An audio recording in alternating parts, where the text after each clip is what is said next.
Bersama dengan itu, Gorosei Markus Mars akhirnya menemukan Denden Mushi yang memuat siaran Dr. Vegapunk. Di sini Mars mengatakan bahwa saat ini keberuntungan tidak berpihak kepada Vegapunk. Namun tiba-tiba Gorosei Mars mendengar suara lain. Ia pun mendongak ke atas, kemudian tampak sangat terkejut ketika melihat sesuatu yang ada di atasnya. Kita dibawa melihat ke Punk Record bersamaan dengan siaran Vegapunk yang masih berlangsung. Vegapunk berkata, "Baiklah, sembari menunggu kopiku dingin, rasanya waktu yang kami berikan sudah cukup untuk semua orang untuk menyiapkan Denden Mushi visualnya." Shaka lalu ngomong nih, kurang 30 detik lagi setelah, dan Vitakolas sudah membalas, "Aku jadi merasa gugup, kita akan melakukan siaran ke seluruh dunia." Terus di sini kita melihat Saint Marcus Mars di mana dia sudah menemukan sebuah Denden Mushi yang bentuknya cukup unik nih di dalam Punk Record. Tapi matanya tertuju pada sesuatu. Dia berkata, "Otak terbesar di dunia, Punk Record. Otakku tetap bekerja meskipun kau sudah meninggal." Apakah itu berarti ini adalah wujud aslimu, Vegapunk? Saint Marcus selalu mendekati Denden Mushi yang ternyata asal suara rekamannya berasal dari siput ini, di mana siarannya masih berlangsung. Terus Vegapunk lanjut ngomong nih, "Benar sekali, rekaman ini pasti akan tersebar ke seluruh dunia. Aku cukup bangga dengan hal ini." Terus kita dibawa ke Desa Sirup, kampung halamannya Usopp di East Blue, di mana kita melihat ada suara anak kecil. "Tidak mungkin kau tidak punya kayasan. Kami kira kau satu-satunya orang yang punya Denden Mushi visual." Di sini ternyata ada Kaya beserta 3 bocilnya Usopp. Kaya berkata, "Kalian tahu nggak, Dr. Vegapunk itu juga merupakan seseorang yang menjadi legenda dari dunia medis loh." Dan kita lalu dibawa ke berbagai tempat di mana ada markas angkatan laut. Lalu kita dibawa ke Twin Cave yang mana ada Labu dan Crocus. Lalu bawa masa depan yang sekaligus merupakan kampung halamannya Dr. Vegapunk, yaitu di Baltimore. Dan ada satu kakek-kakek yang berkata, "Sudah bertahun-tahun lamanya kita tidak berjumpa, Vegapunk. Ini mungkin bapak tua ini temennya Vegapunk kali ya, sama-sama tua soalnya." Terus kita dibawa ke Torino Kingdom, tempat Chopper dilemparkan sama Kuma, di mana ada yang agak kurang setuju nih dengan Vegapunk, yang menggunakan kepintarannya malah untuk membuat senjata. Terus di Pulau Hachinosu, para bajak laut yang malah pada ribut sendiri, ada yang mau fokus dengerin, ada yang malah ngajak berantem. Dan di seluruh dunia pun juga sedang menanti siaran ini. Kita lalu dibawa kembali ke Egghead, di mana Saint Marcus langsung menginjak Denden Mushi yang dia temukan. Tapi ternyata siaran Vegapunk tidak terhenti.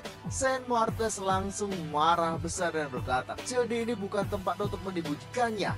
Dan Saint Marcus langsung berubah menjadi Itsumade lalu terbang keluar dari Punk Record.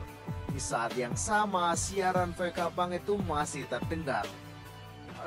Tes.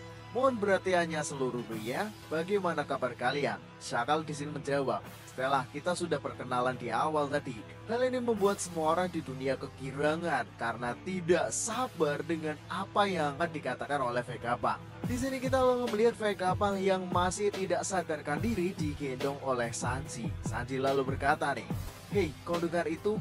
Itu adalah suara tangisan gadis yang cantik." Akhirnya Sanji sampai ke tempat Frankie dan Bonnie. Dia kaget. Apa itu? Ternyata dia terkejut melihat Ethan Baron Venus Utsuru yang akan menyerang Frankie dan Bonnie. Dia berusaha melindungi Bonnie. "Mundur Bonnie!" Tiba-tiba Sanji berkata dari kejauhan, "Minggir Frankie!" Dan Sanji langsung melesat ke depan menghadang pedangnya terlebih dahulu dan menendang dagu Venus Utsuru dengan sangat keras.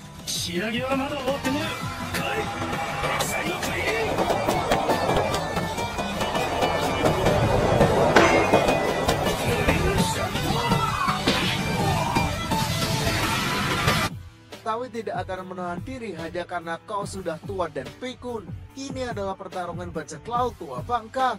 Tapi tiba-tiba muncul kepala kuda dari pundaknya Venus Utsuru dan menggigit Sanji. yang membuat Vegapunk terlepas dari gendongan Sanji.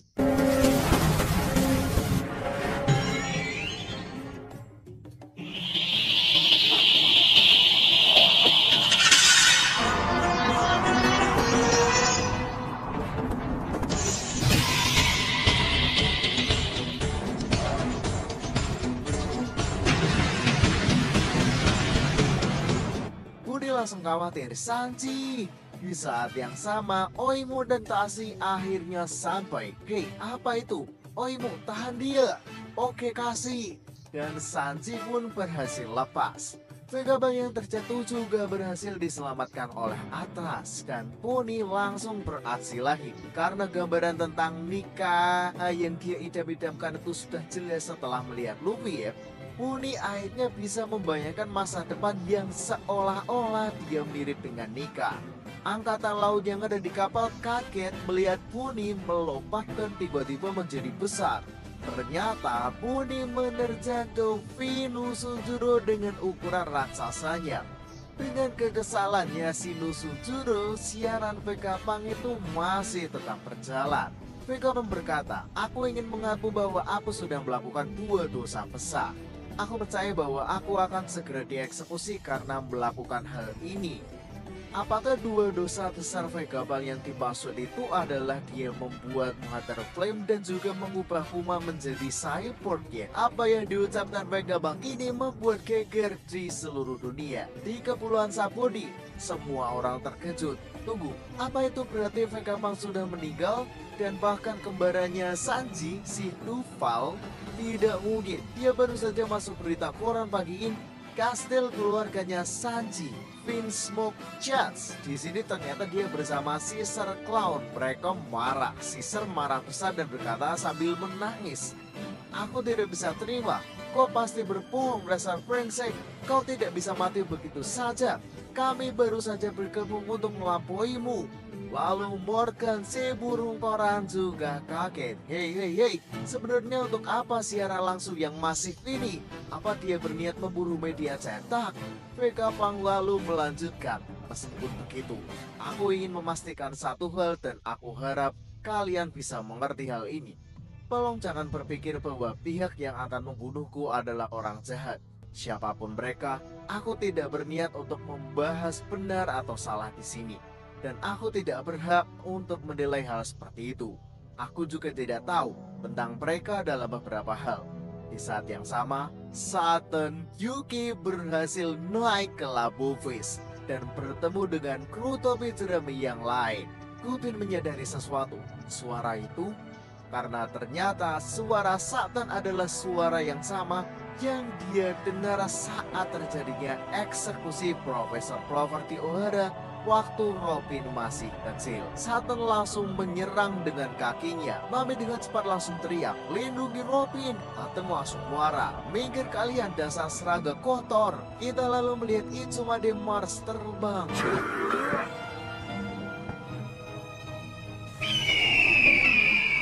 Dan dia kebingungan harus bagaimana. Yuk di sini semakin panik. Ayo berpikir. Vegapunk dalam siarannya juga langsung berkata, aku yakin apa yang akan aku katakan ini sangat sulit untuk diterima. Mungkin juga kalian berpikir aku sudah gila. Meskipun begitu, tetaplah menjadi kewajibanku untuk memastikan bahwa semua orang mengetahui masalah ini. Itsumade Mars kehabisan cara dan langsung komunikasi telepati dengan Kurose lainnya. Mungkin kita harus menghancurkan tempat pusat tenaga untuk menghentikan siarannya. Yuki Sato menjawab, itu tidak mungkin. Kita bisa kehilangan tidak hanya angkatan laut, kapal perang, dan peralatan lainnya saja dalam ledakan yang besar itu. Buki Wakyude berkata, kita juga akan mengorbankan satu-satunya cara untuk mengulang keberhasilan Mother Flame lagi.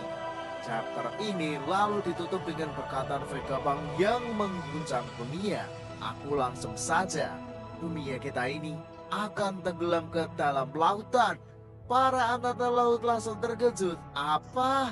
Dan kita melihat para duyung beserta ikan-ikan berenang di bawah lautan yang indah. Di dunia baru, markas besar angkatan laut. Para marini di sana gempar mendengar perkataan Vegapunk tentang dunia yang akan tenggelam ke dalam laut. kita melihat Akainu yang hanya diam, memikirkan apa yang dimaksud Vegapunk. Di tempat lain, orang-orang ada yang meresponnya dengan tertawa. Seakan-akan perkataan Vegapunk hanya bualan saja. Sementara di penjara bawah air Impel-Down, kita melihat The Flamingo tertawa dan berkata kepada Magellan apa yang akan dia lakukan jika penjara ini benar-benar terendam air. Magellan menjawab kalau air laut mengalami kenaikan 1 meter dan ini menyebabkan kekacauan di dalam sel. Dia berpikir kira-kira butuh beberapa meter untuk menenggelamkan di seluruh dunia. The Flamingo berkata hanya butuh 5 meter perkotaan akan hancur. Mungkin semua orang harus melakukan evakuasi. Kita bisa pergi ke tempat yang lebih tinggi.